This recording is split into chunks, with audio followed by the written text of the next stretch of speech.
আমাদের হাদি ভাই শুধু একজন বিপ্লবী ছিলেন না, তিনি ছিলেন তিনি বাংলাদেশ এবং বাংলাদেশের মানুষকে ধারণ করতেন। তিনি ভারতীয় আগ্রাসনের বিরুদ্ধে ছিলেন এক সোচ্চার বজ্রকণ্ঠ। তার বিভিন্ন ধরনের কর্মকাণ্ড, তার বিভিন্ন ধরনের বাংলাদেশকে নিয়ে তার যে বিভিন্ন ধরনের মতামত ছিল তা কিন্তু আমরা দেখেছি। তিনি যদি বাংলাদেশের পার্লামেন্টে যেতে পারত তাহলে আমরা বাংলাদেশকে বিনির্মাণের পথে এক ধাপ এগিয়ে যেতে পারতাম। কিন্তু দুঃখের সাথে বলতে হচ্ছে যে 12ই ডিসেম্বর শুক্রবারে হাদি ভাইকে যেভাবে মাথায় গুলি করা হয়েছিল, এরপর তিনি সিঙ্গাপুরে চিকিৎসাধীন অবস্থায় যে মারা গিয়ে শহীদ হয়েছেন, আমরা কিন্তু তা দেখেছি।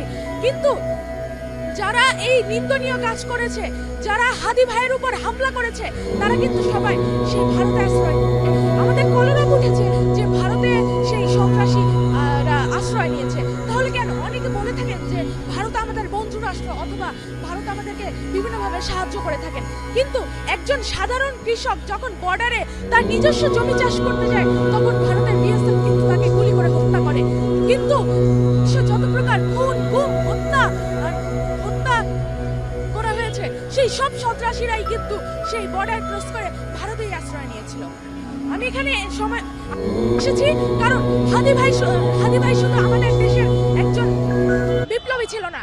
আমি 71 দেখিনি, কিন্তু 24 দেখেছি। 24-এ যেভাবে হাসিনা এবং তার দোসরেরা যেভাবে আবু সাইদ মুগ্ধকে হত্যা করেছিল, শহীদ করেছিল, ঠিক তেমনি ভাবেই আমাদের শরীফ ওসমান সামনের কাতারে যুদ্ধ করেছিলেন। এবং এজন্য তাকে যে ভাবে হত্যা করা হয়েছে, সেই যারা খুনিদের বিচার চেতে আমি এখানে অবস্থান করছি।